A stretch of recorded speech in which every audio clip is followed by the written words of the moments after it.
どうしたよアルミ。これおじいちゃんが隠し持ってたんだ。外の世界のことが書かれてる本だよ。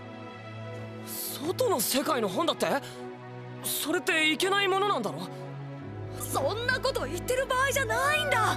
この本によるとこの世界の大半は海っていう水で覆われているんだって。しかも海は全部塩水なんだって。塩だって？嘘つけ。塩なんて宝の山じゃねえか。折り尽くせないほど海は広いんだ。なわけや。塩が山ほどあるだけじゃない。炎の水、氷の大地、砂の雪原。きっと外の世界はこの壁の中の何倍も広いんだ。外の世界。それでこれはまだ内緒なんだけど、お父さんとお母さんはね、今度外の世界に行くんだって。外の世界か。ねえヘレン。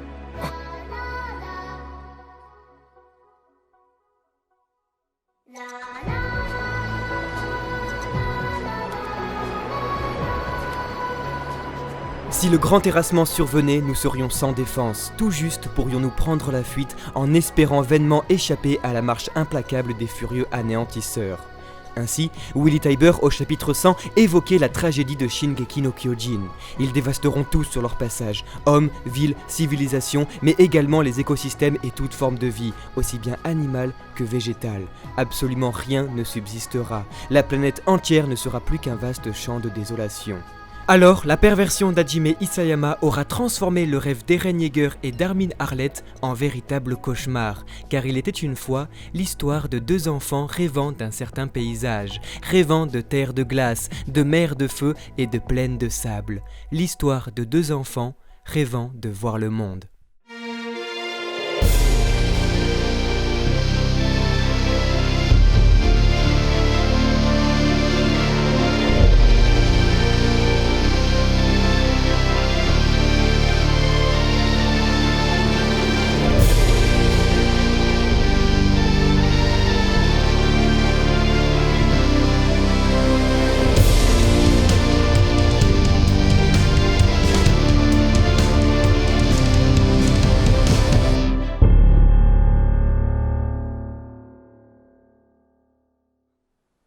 調査兵団なんてバカな真似。は？バカだって？俺には家畜でも平気でいられる人間の方がよっぽど間抜けに見えるね。エレン、ミカさん、あの子はだいぶ危なっかしいから、困った時は2人で助け合うんだよ。Le chapitre 131 de l'attaque des titans se place comme témoin de l'horreur du héros principal, parcourant enfin la vision du premier concerné et de son dilemme moral, un être humain devenu monstre. Prends soin de lui Mikasa, Eren est un garçon instable. La terrible peinture d'un petit enfant à l'enfance dérobée, qui, adulte et face à l'atrocité de ses actes, régresse à l'âge enfantin pour protéger son esprit. Il est alors effarant de constater à quel point l'auteur aura une nouvelle fois inversé son histoire de paradigme en faisant évoluer sans cesse notre façon de voir les choses. Car c'est alors les mains coupées et coincées sur une branche d'arbre géant que le chasseur se moquait et menaçait de mort le guerrier qui par une trop grosse charge de culpabilité se disait soldat et s'inventait une deuxième personnalité. Ainsi, jamais Eren Yeager et Rainer Braun n'auront été aussi proches dans leur cruauté et déshonneur. Une véritable autopsie du comportement humain dans toute son horreur et sa magnificence, opérée par un auteur qui apporte ici la toute dernière touche d'abomination appuyant la folie de son personnage. Rappelant étrangement le passage de Red Swan, quatrième générique de l'anime qui, comme pour Yugure no Tori, pourrait être une commande du mangaka, où l'enfant innocent bousculait déjà l'adulte coupable. Un adulte redevenant enfant pour se protéger, comme déjà aperçu au chapitre 13 et 14. ヘレン、答えてくれ。壁から一歩外に出ればそこは地獄の世界なのに、父さんや母さんのように無残な死に方をするかもしれないのに、どうしてエレンは外の世界に行きたいと思ったの？どうしてだって、そんなの決まってんだろ。俺がこの世に生まれたからだ。rendant le dialogue entre Armin et Eren plus triste que jamais, comprenant que la seule motivation des deux amis de découvrir le monde s'est écroulée en l'apercevant. Est-ce que, si l'on arrive à détruire l'adversaire de l'autre côté des flots, est-ce que enfin nous obtiendrons la liberté ? Le visage amer et triste, Eren, en découvrant le monde par les souvenirs de son père, était en réalité déçu, rendant donc le personnage plus monstrueux que jamais, car ne commettant pas un génocide mondial seulement par vengeance ou pour sauver son petit paradis. Non, il le commet par égoïsme. Ses aveux ne sont pas sans rappeler la scène culte écrite par Vince Gilligan pour Breaking Bad, où, attention spoiler, l'anti-héros principal du récit avoue commettre toutes ces horreurs depuis le début, non pas pour sauver sa famille, mais bien pour son plaisir personnel. Nous ne sommes pas sans vous rappeler que la série Breaking Bad est la série préférée d'Hajime Isayama, qu'il considère comme un chef-d'œuvre. All the things that I did. You need to understand. If I have to hear one more time that you did this for the family. I did it for me.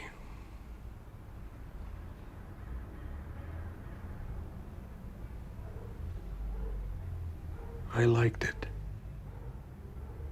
Un véritable psychopathe absent de toute empathie, calculant le nombre de morts qu'il fera. Un terroriste marchant dans les rues en observant ses futures victimes. Et un fou pleurant devant un enfant qu'il tuera plus tard. Ainsi se boucle la courte et atroce histoire de Ramsey, aperçue pour la première fois au chapitre 120 il y a exactement pile un an, pour réapparaître au chapitre 123 où nous retrouvions Eren qui pleurait. Ainsi, le chapitre 123 est donc la suite du 131e et explique la réponse d'Eren à Mikasa. Il s'est passé quelque chose ? Non, pas encore. Nouvelle preuve de la parfaite cohérence de l'auteur dans ce récit décousu, apportant autant souvenirs du passé que du futur, et qui par son écriture dantesque proposera alors un diptyque de chapitres se répondant à un an de publication. Car c'est toujours dans le chapitre 123 que Mikasa s'apprêtait à déclarer ses sentiments à Eren, en s'interrogeant sur le futur du monde si elle avait réussi à le lui avouer. Ainsi, près d'un an plus tard, Isayama réitère ce moment capital en offrant cette fois-ci l'autre côté de la pièce. Contrairement à Mikasa, et qui pris d'un élan d'espoir qui le caractérise si bien, Armin parvient à déclarer ses sentiments à la guerrière. Mais dans un registre de souffrance continuelle, le mangaka pense à souligner la possibilité d'une absence de libre arbitre chez Armin. En effet, comme Eren aurait aimé savoir si Mikasa l'aimait pour de vrai ou si elle n'était que son esclave Ackerman, Armin pourrait seulement être victime des sentiments de Bertolt pour Annie. Mais finalement, est-ce si important ?